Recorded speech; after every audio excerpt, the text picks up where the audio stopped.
Welcome to This Explainer. When we look at a company's financial statements, it usually just looks like a massive wall of numbers. But how do we know those numbers are actually real? Well, that's exactly where the auditor comes in. Today, we're going to step directly into the shoes of a financial detective to investigate the strict audit procedures used to rigorously test three core components of a business.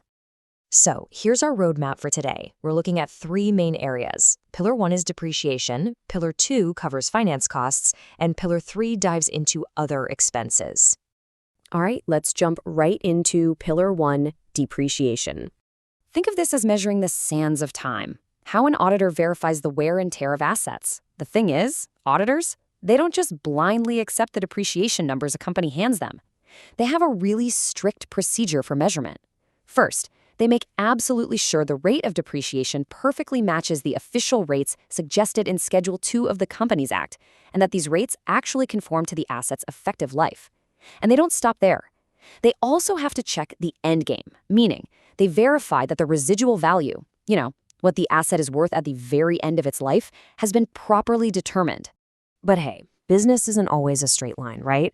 Sometimes a piece of machinery breaks down early, or maybe a new tech makes it totally obsolete way faster than expected. If the estimated useful life changes, or if an asset faces impairment, our financial detective has to step right back in. They're required to verify that the new amount of depreciation has been calculated appropriately based on those exact changes. It's literally a continuous reality check. And that brings us to the final hurdle for depreciation: presentation and disclosure. The auditor must verify that the strict formatting rules from Schedule 3, Part 1 are fully complied with.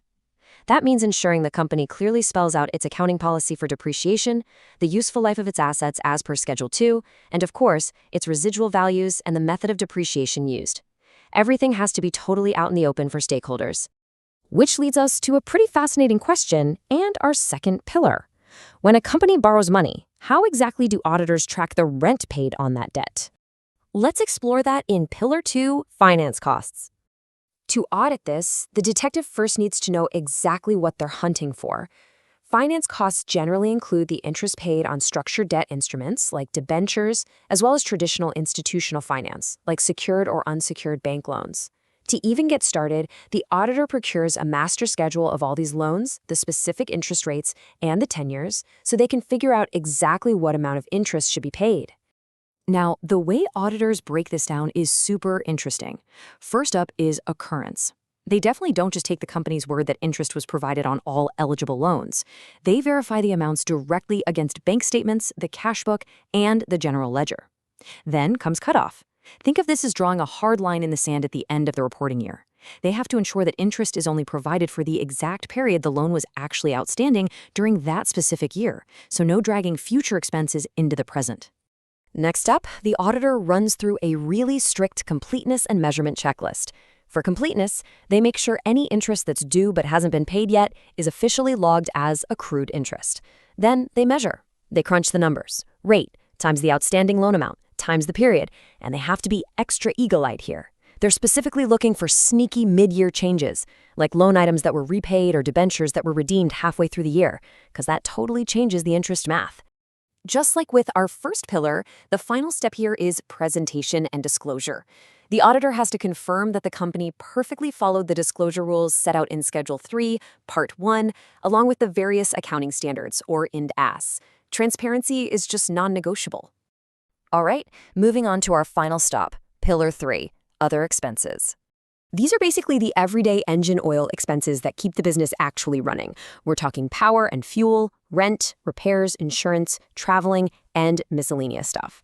The auditor's main job here is to investigate if these expenditures actually relate to the current accounting year, if they're classified correctly as revenue expenditures under the appropriate heading, and if they're properly authorized and valid for the business. To prove the occurrence of these expenses, the auditor literally has to vouch for the paperwork. They dig right in. For rent, they're grabbing monthly schedules and checking the physical rent agreements. For power and fuel, they're verifying schedules to ensure every single month is accounted for. They summarize insurance policies to check their exact validity periods.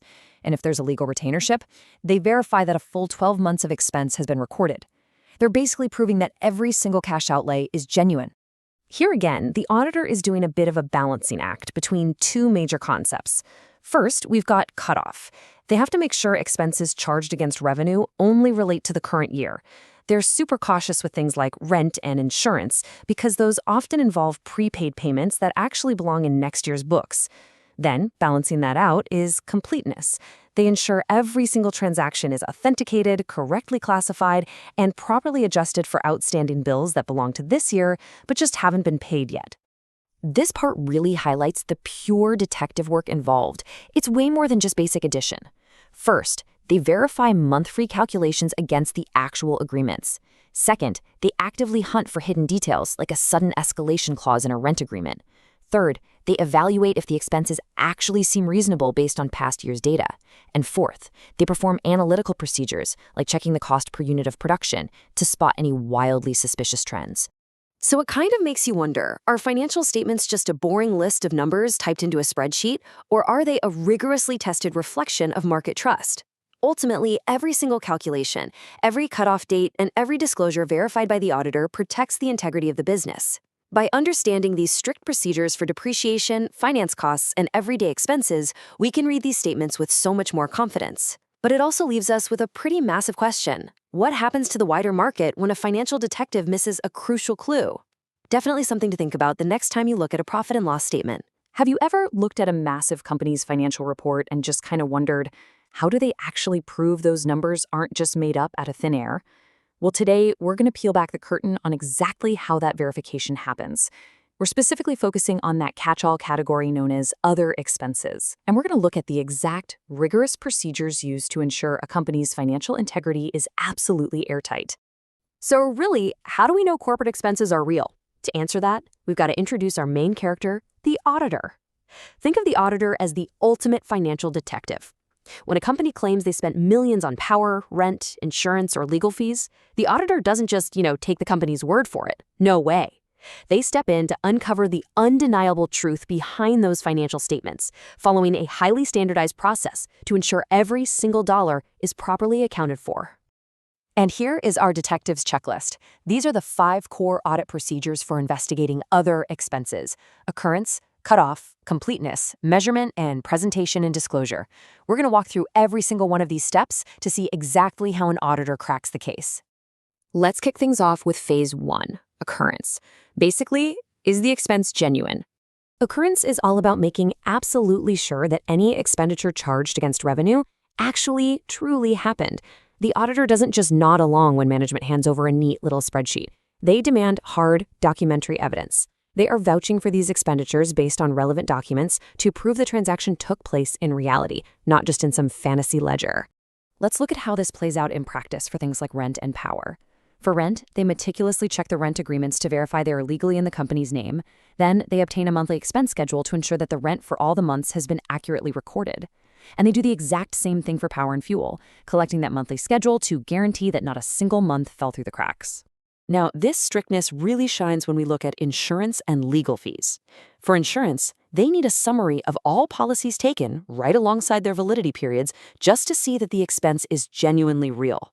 But for legal and professional expenses, the auditor demands a consultation-wise summary. They won't accept a suspicious, massive lump sum labeled legal fees. They want the specifics. If it's a monthly retainership agreement, they're verifying that all 12 months are recorded. And for those weird, non-recurring expenses, they'll pull a selected sample to test them directly. Of course, businesses have hundreds of miscellaneous expenses that just fall under that other expenses umbrella. So for all of those other expenses, the detective pulls a targeted sample of transactions. They conduct an examination on this specific sample to ensure their absolute validity. Moving right along to phase 2, cutoff. This is where our detective starts watching the clock. Cutoff is the procedure that ensures expenses are strictly related to the current year only. This is basically the golden rule of accounting timelines. There's absolutely no sneaking in next year's expenses to lower this year's profits, and no pushing this year's expenses into the future. It's got to be exact.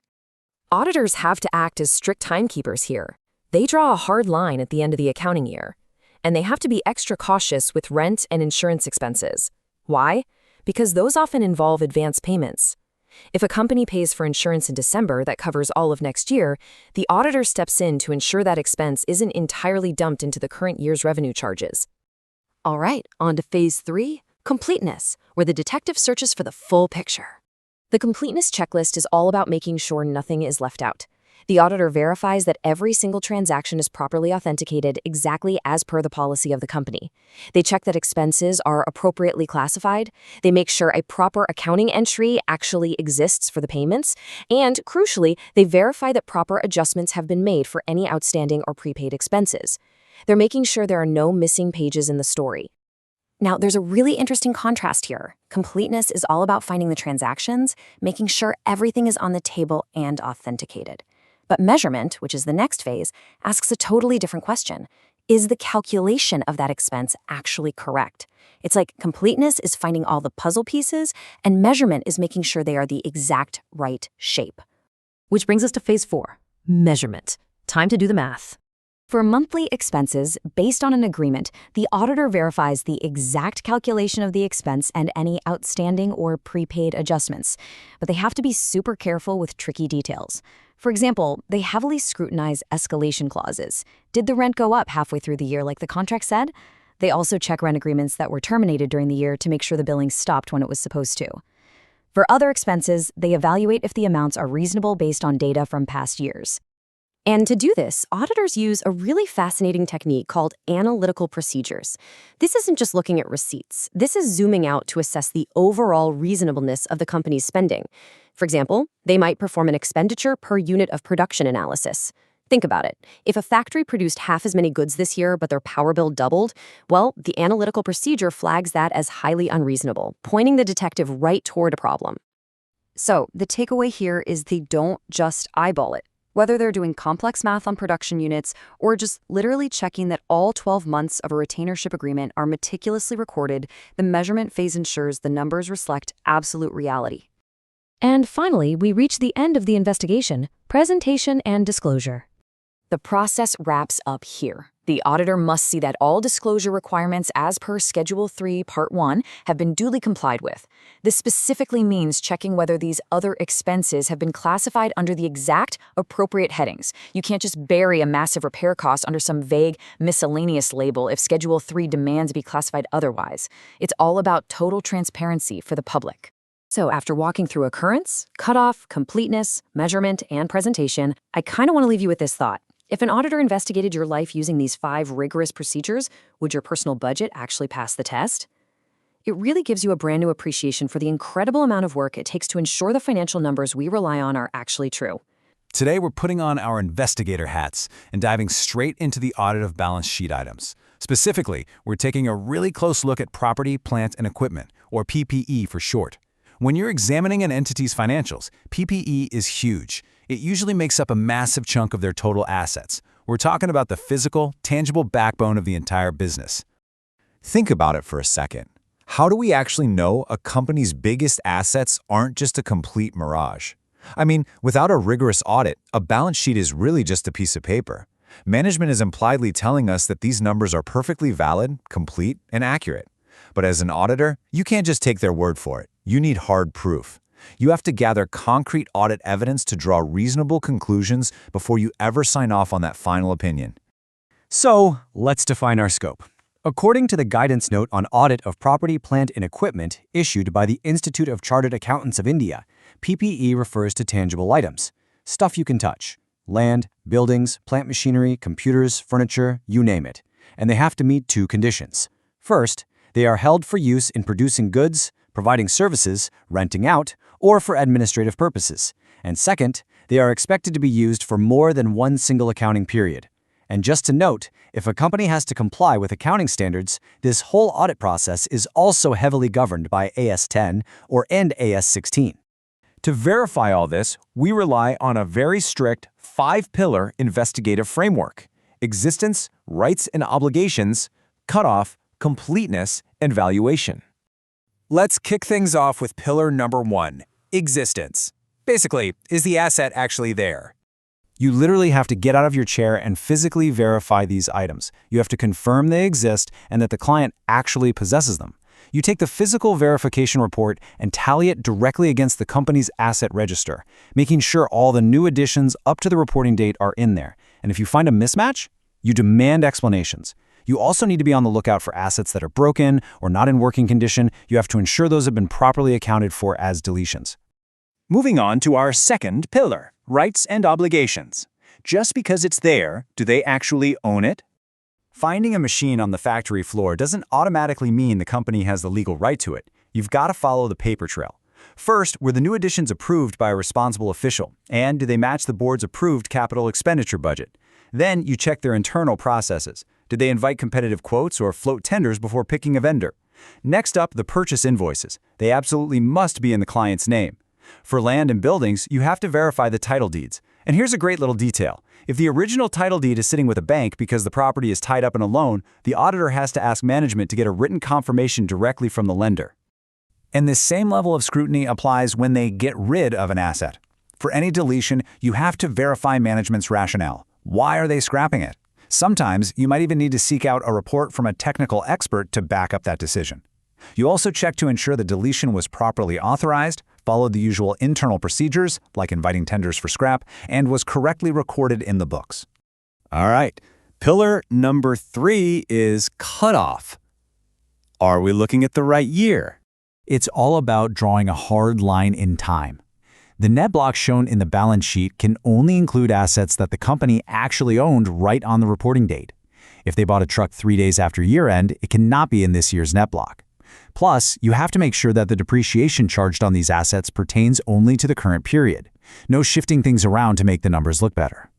That brings us to pillar 4, completeness. Is anything missing?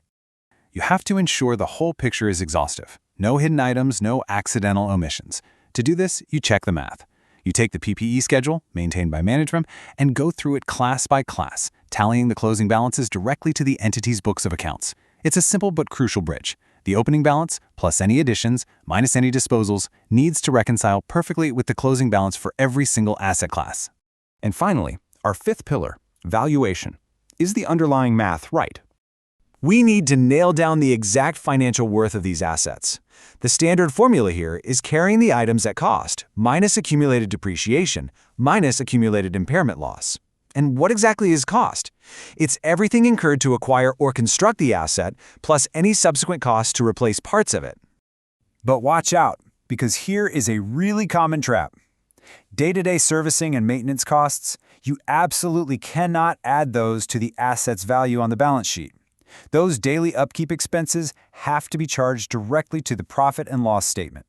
You also need to verify the installation certificate to get the exact installation date. Why? Because that kicks off your pro-rata depreciation. You only calculate depreciation for the exact fraction of the year the asset was in use. You also have to check that the chosen depreciation method actually matches the pattern of future economic benefits. Oh, and if you're dealing with a company, you must ensure the depreciation calculation complies specifically with Schedule 2 of the Companies Act 2013. Finally, at year-end, you verify if management did an impairment assessment. If an asset is impaired, meaning its recoverable value has dropped, you have to check the math and ensure the carrying amount was adjusted properly in the accounts. Oh, and there's one golden exception to all this valuation math. While you calculate depreciation on pretty much everything, vehicles, buildings, office equipment, you never, ever charge depreciation on freehold land. So, bringing it all together, if we don't strictly verify assets across these 5 pillars, existence, rights, cutoff, completeness, and valuation, can we ever really trust the balance sheet? Without this deep dive, the numbers are essentially meaningless. It's the audit process that turns a simple list of company property into a fully verified, trustworthy picture of financial health. Keep these 5 pillars in mind next time you see a massive PPE number on a balance sheet. Today, we're taking a really thrilling detective journey into the financial world. You know, we usually think of a company's value in terms of things we can actually see and touch, right? Massive factories or warehouses just completely full of inventory. But in our modern economy, a company's absolute greatest treasures are often completely invisible. We're talking about their intellectual property. So how exactly do financial auditors track down, verify, and value these invisible treasures? Well, grab your magnifying glass because we're about to find out. Okay, let's dive into this. Here's our 6-step investigation manual for today's explainer. We'll start with tangible versus intangible assets, then defining patents and copyrights. After that, proving existence and completeness, followed by verifying rights and cutoff, calculating true valuation, and finally, Presentation and disclosure. All right, kicking things off with step 1, tangible versus intangible assets. To really appreciate the mystery of the invisible, we first kind of have to ground ourselves in the visible. Physical items, property, plant, and equipment are concrete. I mean, you can physically touch a delivery truck. Under Schedule 3 of the Companies Act 2013, these are strictly presented as tangible assets under the Fixed Assets subhead. If an auditor wants to know if a factory exists, they literally just drive out and look at it. But how do you verify an idea? That is where our investigation truly begins. Which brings us to Section 2, defining patents and copyrights. To audit an invisible asset, you obviously must precisely define what it is you're looking at. Now, what's really interesting about this is the sharp contrast in what's actually being protected. A patent is a highly commercial, exclusive right granted by the government. It allows a manufacturer to make, use, or sell a specific invention or production process. A copyright, on the other hand, protects artistic creations, like literature, reports, or music. And it has incredible longevity. In India, a copyright is valid for the creator's entire lifetime, plus an additional 50 years after their death. So this brings us to the ultimate question for any financial detective. How do you audit something you physically cannot touch? You can't just count a copyright like boxes in a warehouse. So what exactly does the auditor do to prove these abstract ideas are real and actually belong to the company? Well, that takes us right into Phase 3, proving existence and completeness. The very first phase of the actual audit is proving these abstract ideas actually exist on paper. The auditor starts by procuring a master schedule of all patents and copyrights held by the company for management, but they definitely don't just take management's word for it. To verify existence, the auditor physically inspects the actual registration documents and contract papers. Furthermore, they play detective to ensure that a patent is in active use for the production of goods or rendering of services. An unused, theoretical patent absolutely shouldn't be propping up the balance sheet. Next up is completeness. The auditor meticulously combs through the patent and copyright registers to verify that any new assets acquired during the year have been properly entered. And just as importantly, they must ensure any lapsed or expired items have been tossed out. Finally, they verify the arithmetical accuracy of the asset schedule. Basically, they're making absolutely sure no hidden asset is left off the books and no dead asset is artificially inflating the company's value. Moving on to Section 4, verifying rights and cutoff. Just because a patent is listed on the books, does the company truly own it? Well, before checking legal rights, the auditor establishes a strict boundary called the cutoff. Think of this as basically freezing time. The auditor verifies that the balance sheet only includes assets that existed and were under the company's ownership exactly on the reporting date. Furthermore, the amortization, the expense of using up that asset, must pertain strictly to the current financial period. No borrowing from the past, no borrowing from the future. With time completely frozen, the auditor checks rights and obligations.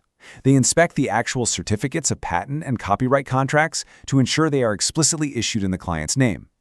If the asset was purchased, they examine the agreement surrendering it in favor of the client. Crucially, they demand to see the last renewal receipts to prove a patent hasn't lapsed. And here's a massive red flag auditors look out for. They must verify that those routine renewal fees were charged to revenue as an expense and not improperly added to the patent's capitalized asset account just to inflate its value. Plus, they double-check that those copyrights are indeed yet to expire. Let's look at Step 5 now, calculating the true valuation. All right, we've proven the invisible assets exist and the company rightfully owns them. So, the crucial point is, how much is an idea actually worth? Well, if an asset is purchased from a third party, the valuation is simply the acquisition cost plus any registration fees in the client's name. But if the patent was developed in-house by the client, the valuation includes all capitalized development expenses, legal charges, registration fees, and other direct costs incurred in creating it, all strictly governed by accounting standards like IND-38 or AS-26. These rules are there to prevent management from just making up a billion-dollar valuation out of thin air. It has to be grounded in real, verifiable costs. But remember, that value doesn't last forever. The rules explicitly dictate that patents and copyrights must be shown at cost less amortization charges. For a patent, the cost must be written off over the legal term of its validity or over its useful commercial life, whichever is shorter. For copyrights, it's written off over its legal validity. The auditor has to verify that this amortization rate perfectly matches the pattern in which the economic benefits are consumed. It's a highly protective, really conservative measure to ensure investors aren't being misled by decaying assets. And finally, Section 6, Presentation and Disclosure. We have finally reached the grand resolution of our detective journey. All that physical verification, the rigorous checking of legal rights, the careful valuation, it all culminates right here. The auditor must ensure that these invisible assets are placed perfectly on the balance sheet under non-current assets, and specifically under the subhead Other Intangible Asset as strictly required by Schedule 3 of the Companies Act 2013. On top of that, they ensure all the relevant nitty-gritty information is thoroughly disclosed in the Notes to Accounts section. And this brilliantly illustrates how the ultimate reveal of our audit investigation works, turning invisible ideas into crystal-clear transparency for any investor to see. We've seen exactly how auditors track, verify, and value the invisible ideas that power modern businesses, essentially turning abstract concepts into hard, verifiable numbers on a balance sheet. But it leaves us with a genuinely fascinating thought. If the absolute most valuable assets of modern companies are completely invisible, are balance sheets really telling the whole story, or are they just the beginning of understanding a company's true worth? Keep that in mind the next time you look at a financial statement. Picture this. You're scanning a company's balance sheet, and you see millions, maybe even billions of dollars listed under investments. It's a massive, impressive number. But how do we actually know it's real? How do we know those numbers on a page aren't just a clever illusion? Well, that is exactly where the auditor comes in. Think of an auditor as a financial detective. Their job isn't to just smile and accept the numbers management hands them. Their job is to interrogate that balance sheet, dig deep, and absolutely prove that every single one of those investments exists in the real world. Welcome to today's Explainer. We are diving straight into the rigorous, honestly fascinating process of verifying a company's investment portfolio. We're going to look closely at the exact procedures auditors follow to ensure that what a company claims it owns is, in fact, what it owns. Let's get right into it. Here is our roadmap for this investigation. First, defining investments. Next, existence and completeness. Then we'll cover rights and cutoff, move into the rules of valuation, and finally, presentation and disclosure. Starting with Section 1, defining investments. This is the target of our audit. So what actually counts as an investment in the corporate world? Well, an investment is basically any asset a company holds specifically to earn income. Think dividends, interest, or rentals, or for capital appreciation. Often, these make up a huge chunk of a company's total assets. We are talking about government securities, shares in other companies, debentures, mutual funds, really any vehicle designed to yield future financial benefits for the enterprise. And when it comes to sorting these out, we rely on Schedule 3 of the Companies Act 2013. It draws a hard line between two main buckets. On one side, we have non-current investments, which are your long-haul plays. On the other side, we have current investments, which are more short-term. The auditor has to make sure management has classified every single asset into the correct bucket perfectly. Moving on to Section 2, existence and completeness. It's time to find the physical evidence. First things first, an auditor isn't just going to take management's word for it. They demand a master schedule of all investments, and they need all the nitty-gritty details to match against the internal investment register. The exact name and nature of the investment, the investee entity, purchase price, dates, tenure.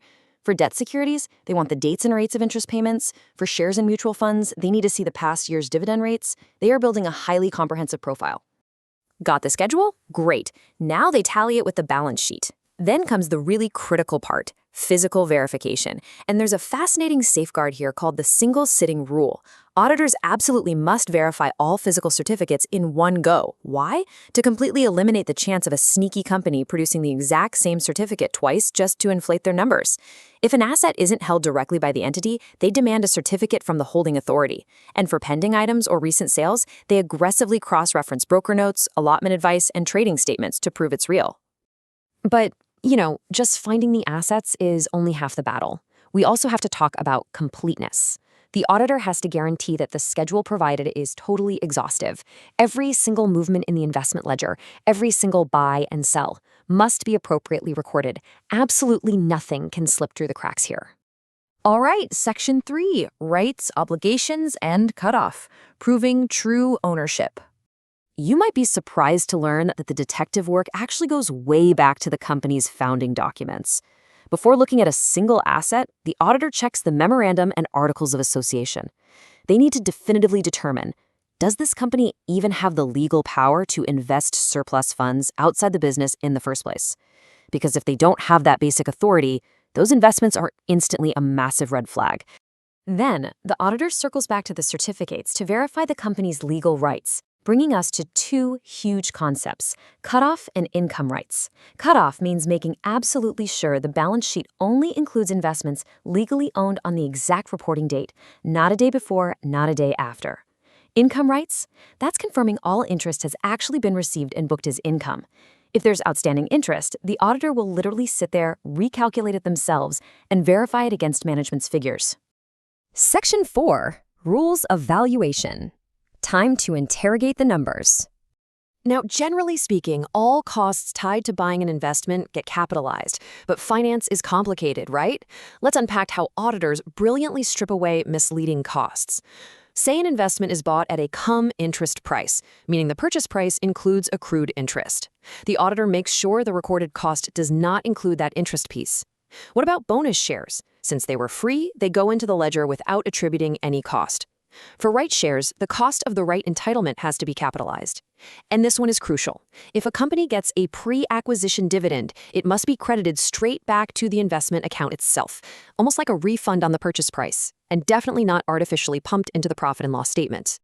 At the end of the day, beyond these specific scenarios, the auditor acts as the ultimate rule keeper.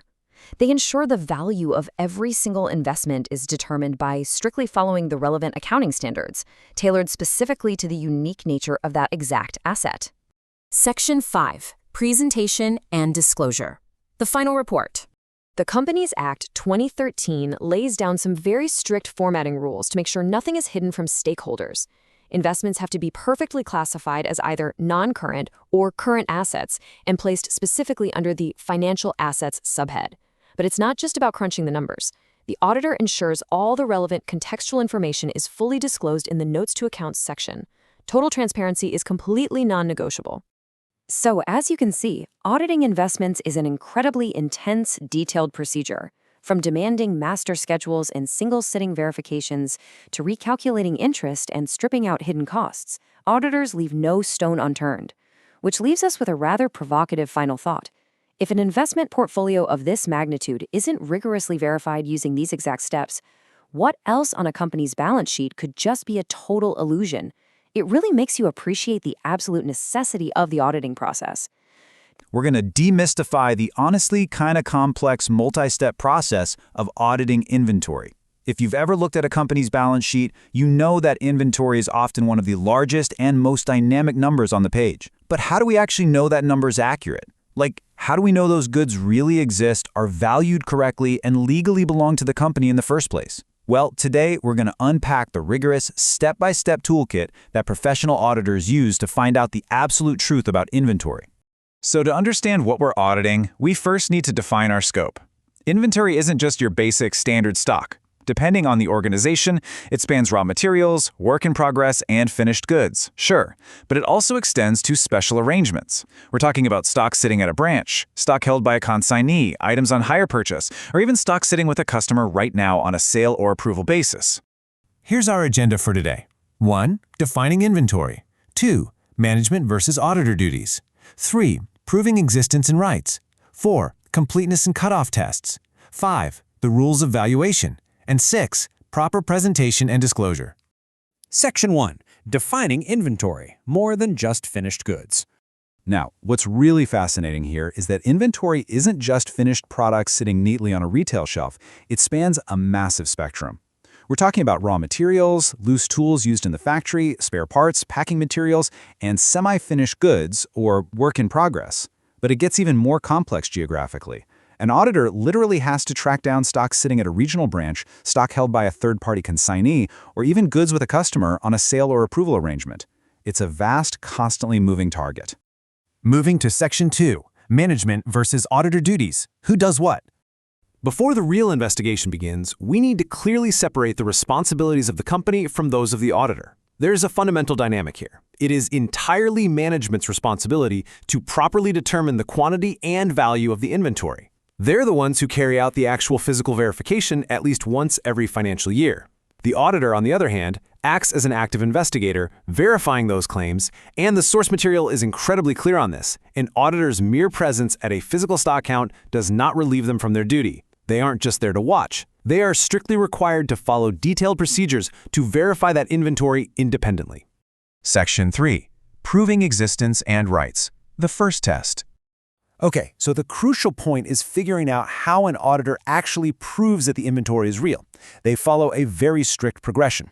Step 1, they review the client's physical verification plan, making sure the whole process is supervised and all count sheets are actually signed off by a responsible official.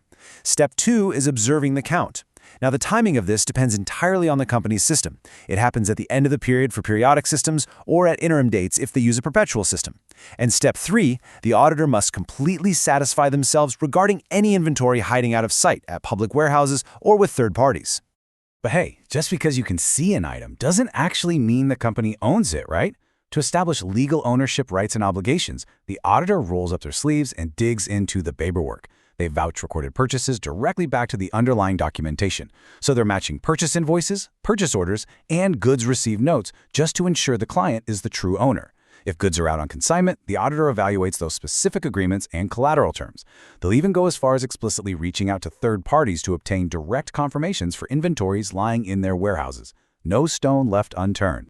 Section 4. Completeness and cutoff tests, leaving no stone unturned. The cutoff test acts as a strict boundary line in time. Think of the balance sheet as a snapshot of a single day. The auditor has to verify that the asset value shown comprises all assets existing and strictly under the company's ownership on that precise reporting date, not the day before, not the day after. Because if a massive purchase happens near year-end, getting that cutoff wrong could seriously distort the financial statements. Alongside the cutoff test is the test for completeness, essentially asking, are we missing anything? Auditors check for this by performing analytical procedures to spot any weird abnormalities. They'll compare hard non-financial data, like physical weights and measures, against the written physical verification reports. They perform intense purchase and sale cutoff tests specifically to catch any sneaky year-end misappropriation. They meticulously ensure no valid items, like stock out on approval, are omitted, and no invalid items are included. Finally, they reconcile the physical inventory amounts directly with the perpetual records and stores ledgers, tallying the value with the final adjustment entries in the books. Section 5. The rules of valuation, assigning the right number. All right, so you found the inventory, you prove they own it, but how does the auditor know it's actually worth the stated amount? Well, the very first step in valuation is evaluating the underlying accounting assumption. The auditor has to determine if the method the company chose for issuing inventory, whether that's LIFO, FIFO, or a weighted average, is actually appropriate for their specific type of business before proceeding any further. Because honestly, you can't verify the math until you verify the formula. From there, distinct valuation rules apply depending on the stage of the inventory. For raw materials, the auditor examines the cost of purchase, carriage inwards, and any duties paid, always ensuring the value recorded is the lower of its cost or its net realizable value, which is often called NRV. Work in progress? That's valued based on its completed stage of production, factoring in direct and relevant indirect costs. Finished goods also include all direct and relevant indirect costs, but again, if they're expected to fetch a value lower than what they cost to make, they must be marked down to their NRV. And damaged goods are strictly valued at net realizable value. The absolute golden rule here is that asset values should never exceed what the company can actually realize from selling them. And actually, building directly on that rule, the auditor must fiercely ensure that any totally obsolete goods, stock that simply cannot be sold or used, have been fully written off the books. You just can't inflate your assets with dead inventory. Which brings us to Section 6, Proper Presentation and Disclosure, the final verdict. So, the final phase of this investigation is total transparency on the financial statements. According to Part 1 of Schedule 3 of the Companies Act 2013, all items of inventories have to be included under the head Current Assets. But the real granular transparency happens in the notes to accounts. The company must break down that master number into specific classifications: raw materials, work in progress, finished goods, and stock in trade for trading goods. They also have to list out stores and spares, loose goods, and others. If goods are in transit, they must be explicitly disclosed under the relevant subhead. And crucially, the exact mode of valuation they used must be explicitly stated for anyone reading those financial statements. We've seen just how incredibly rigorous this procedural deep dive really is. From tracking down goods on a third party's loading dock, to verifying the exact cutoff date of ownership, to ensuring a damaged widget is valued correctly at net realizable value, it requires a relentless pursuit of evidence.